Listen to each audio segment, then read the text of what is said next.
Hello guys, this is Zoe Mercury and you're listening to the second part of the 2020 prognosis, which goes from July to December. So I have held back on this one a little bit just because I've seen some aspects that can be quite ambiguous. They can turn out really good or not really good. So I've wanted to consult with a few friends who are astrologers as well to get a few second opinions on this. But now I'm ready to just let you know what's going on astrologically from July on. From my past prognosis, you know that in the best case scenario from mid-May, things are gonna start reversing. So the things that happened in March and February and April are gonna start kind of going back. So my best case scenario prognosis is that from May we will have all the bans and all the quarantine and lockdowns lifted slowly, and that also the virus might go back because all of the planets that have caused the virus are retrograding, and that is the grand stellium or the triple conjunction of Jupiter, Pluto, and Saturn in Capricorn. I mean, by all means in the astrological world and by analyzing all the timeline, it is quite obvious that this is the three planets that have caused this big lesson that we are facing in 2020, with a bit of background influence of Uranus and Neptune and Chiron. Okay, yeah, so in May and June, from mid-May and into June, there's just a lot of retrogrades and finishing up some lessons from the nodal axis, the North Node in Cancer, which gives us the collective lesson to take more care about our family and our loved ones, our home, and our own needs and mothering ourselves. So the nodes are switching and they're going to be in Gemini then, so we will have another nodal focus. But to hear more about all of this, just go back to my prognosis from January to June.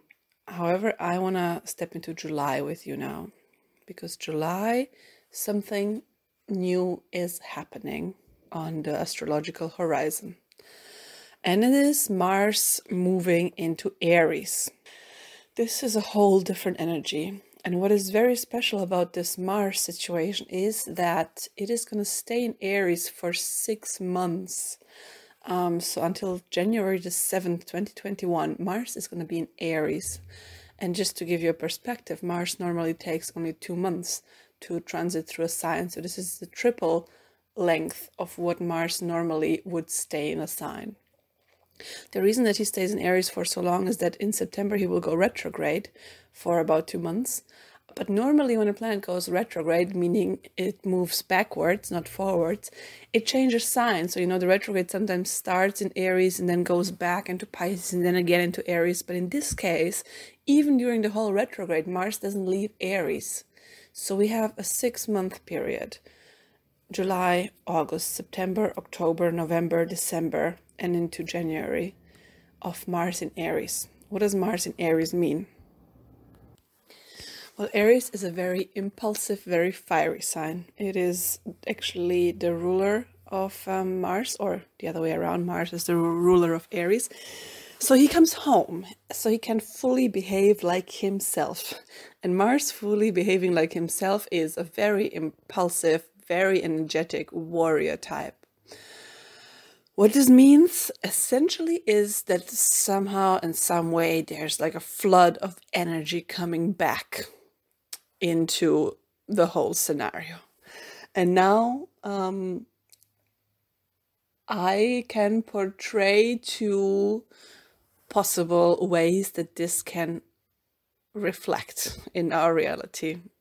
The first way, or the first scenario, is that maybe all our bans are lifted and we get freedom again. So there is this huge rush of movement and of energy, that people suddenly start moving again, they start going out again, events start happening again.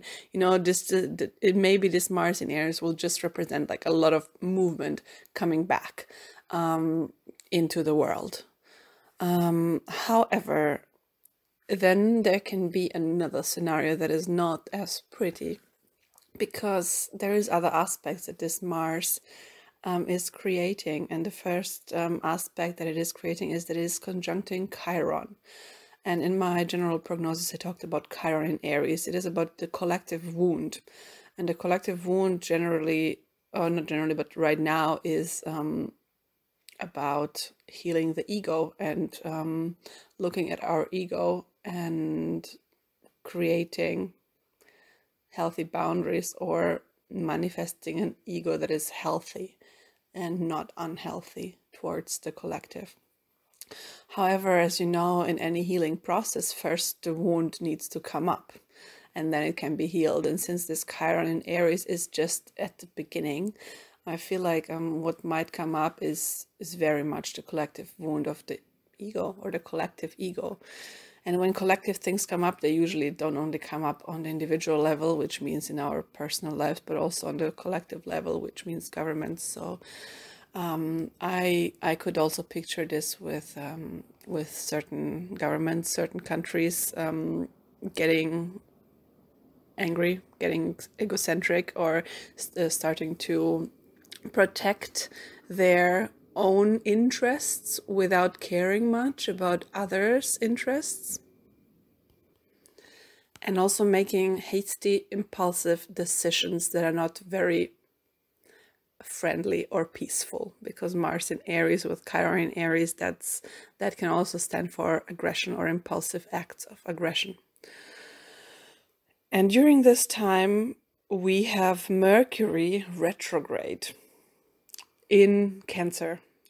Mercury is about our ability to communicate, and Mercury retrograding means we don't have a very good ability to communicate. So kind of the diplomatic or negotiating energy or skills are not going to be very good in this time. And at the same time, there is an impulsiveness. And we have a full moon lunar eclipse in Capricorn on the 5th of July to underpin this all. So lunar eclipses are moments where we usually feel very pushed to take decisions. And when there's a lunar eclipse, means the moon is disappearing, and the moon represents our emotional nature. So we are more inclined to make head decisions and not listen to the emotional nature anymore. Mercury in Cancer can be a bit sulky. Like Mercury, Cancer is when he gets when Cancer gets hurt, he wants to retaliate. He wants to get back at people. So it's not a very rational energy that is happening on the level of the mind. There's maybe a bit of a childish reaction on hurt emotions from the mind. Then from our gut, Mars, there is a very impulsive energy that's coming up. So the whole Mars topic is in square to the Capricornian triple conjunction, and the square in astrology is a tenuous aspect, so it means there's not much collaboration happening between these two. Apart from that, Mars also stands for armies and soldiers. So Mars in Aries, I could imagine also that there's suddenly a lot of military control or something happening that involves military. And I guess I want to leave it at that for the July prognosis. So on the 5th of July with the lunar eclipse, there might be if there's some decisions to be taken, then I expect it to be there before Mercury goes direct on the 12th of July. Because when Mercury is direct, then we have more capability to negotiate and make compromises. And on the 20th of July, then we have a new moon in Cancer that is opposing the triple conjunction in Capricorn. So it is opposing this old structures. It's opposing this whole lockdown situation. It is a chance to start something new in a new direction that is not reinforcing the old structures. But still, since Cancer focuses on protection and safety, the new moon in Cancer might still be very focused on like going or creating measures that go into a new direction, but still with a focus on safety and protection. Yeah, so with all of this, I by no means want to scare, but I want to inform, because Capricorn is a collective energy. So anything, when there is such a huge triple conjunction happening in the sign of Capricorn, this is not an individual process. This is a process that we go through collectively, and everything that happens will have a huge collective impact. And I think that's why it's really important to not only think that we can resolve this by focusing on ourselves. This is going to be a process that requires us to take collective responsibility. On an individual level, I would say that we don't make any big plans before we see what this thing is that is going to happen in July. Obviously, it will also influence us on a personal level, and this Mars energy will definitely have an influence on us in our personal lives, in making us much more impatient or irritable, or also like creating a huge need for us to either move or somehow use up this surplus of energy. It might make some people more aggressive, and we will see. But on an individual level, I think it's safe to wait to see what happens in July. Or if Mars, like this energy of Mars also maybe re-enables the virus to start spreading again, but not sure if this is what is going to happen. It might be more something in a governmental direction. I think the best advice I can give is just to, although the whole corona is going on, to still keep paying attention to the political situation in the background and what is happening in different countries politically right now. There's interesting things happening in Russia and China, as well as from the US side, and to read information that is not based, or to read sources that are not based in the Europe, but in China, to, for example, read Chinese media or media from other countries as well. Yeah, that's all I'm gonna say about this. So in August, there is not too much happening, except that for the situation of July remains and gets even more intense, because Mars moves towards a exact square of the triple conjunction in Capricorn, which means Mars is starting to fuel this situation even more. And then we have Mercury, although going direct, so there might be some better negotiation going on in August than there was in July. So from the 3rd till the 28th of August, Mars is making an exact square to the triple conjunction in Capricorn. So when I talk about the triple conjunction of Capricorn, you should always picture the governments and the structures. And when I talk about Mars, you should picture like a fiery energy. So a square between them means that somehow the fronts are hardening. And everybody gets more and more into their own wants and needs. This is Mars in Aries. It's like what I want. And yeah, so the governments might be, very hard and very focused on what they want and what they need to protect their people. And not sure how this situation will resolve. But yeah, there's a lot of tension in August. Obviously, everything that is done on like the grand scale, on the governmental scale, we also have to do inside of ourselves. So with Mars squaring this Capricornian triple conjunction, we internally feel like we want to start breaking and redefining structures in our life. So there will be like a high need to start something, to redefine something, to get back to business. However, I don't really recommend doing that because Mars is going to go retrograde. So whatever you start before Mars goes retrograde will somehow stop. I mean, yeah, if you feel like, you feel the energy and you want to start something in July and August, then do that. But however, in September, from September 9th on, Mars goes retrograde. So whatever you started in July and August will somehow come to a break. You will not feel like, you have the energy or the motivation to continue it anymore. And you will rather like stop the project or stop the work and start reflecting on how things have to be done better, or maybe you will be forced to stop it because you launched it and it was not successful, or you had a project and it was not, rewarded well or taken well by your superiors, and you just have to stop and start reflecting how you can do this better. So on a personal scale, Mars retrograde is always a moment where we don't have a lot of energy to go forward, but we have to stop and rethink our actions. And how we can do things better, because Mars is all about doing. So with planets going retrograde, there's always three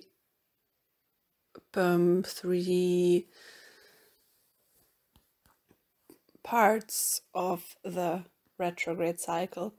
So with Mars, it is important to see the moments when he squares the triple conjunction in Capricorn. And the first time he does that is from 3rd August to the 28th of August. In that moment, the triple conjunction is still retrograding. So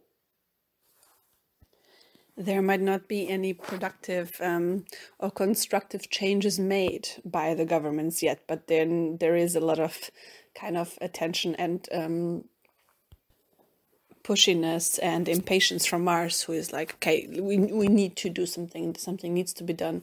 Although actually with this whole triple conjunction going retrograde, not much can be done, but however, there is going to be this weird energy of we need to do something, and we actually, it's not going to be something productive. That's probably what I'm going to say. There will be something done which is not going to be very productive, maybe even destructive for the structures or the systems of the governments. And then the second time Mars goes into a direct square to this triple conjunction is from 27th of September to 21st of October.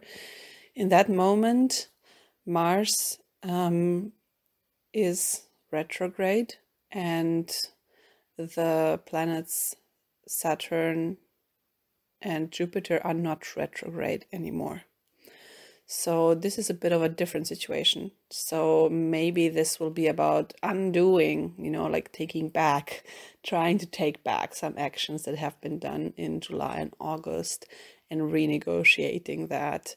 And since Jupiter and Saturn are moving forward, there is an option for creating new laws, new regulations. There's Jupiter and Saturn starting to build new visions of structures that can hold countries and that can hold businesses. And then when Pluto also goes direct finally, which is on October 4th, then I feel like the transformation is actually going to happen, because Pluto is the final step to the transformation.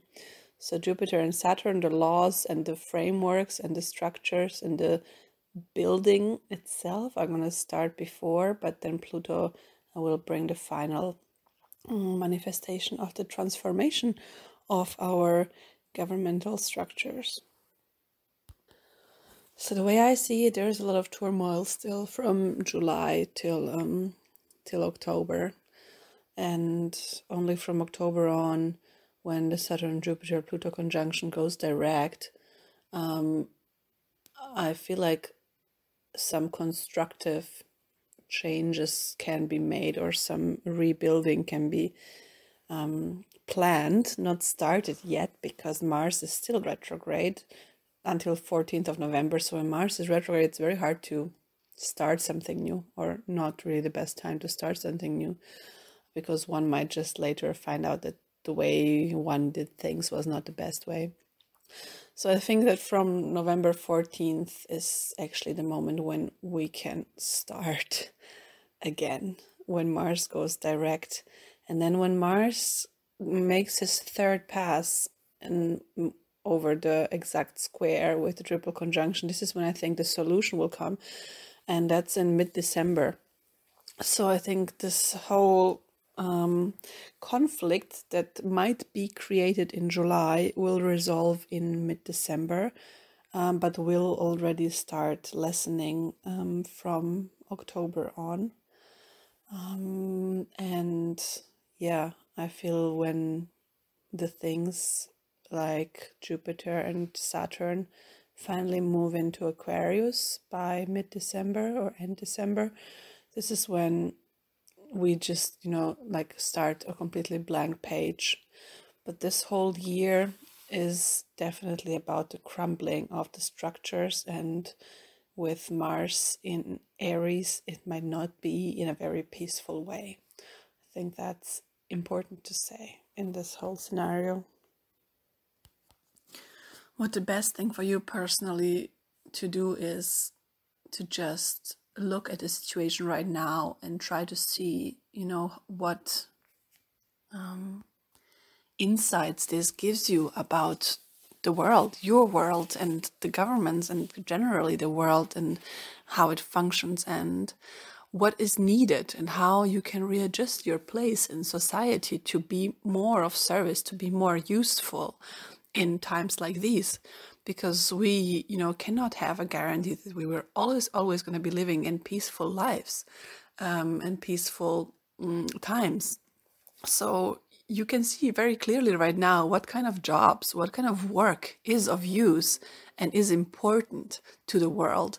And maybe you want to be one of those who, changes their world and changes their whole business in order to be more of service to the people and to progress instead of service to money and to capitalism, because it's very fragile. Money, capitalism, this is very fragile. It can completely break down like it did now as soon as there is, a minor disruption in peace. And I think times of no peace really show us priorities. What is really important? It is really important to have health workers. It is really important to have food suppliers. People need to go back to this kind of work instead of just hoarding or creating monies in ways that are not profiting the collective. So this is our time to take responsibility for the collective. This is Saturn in Capricorn. It's like, take responsibility for the collective.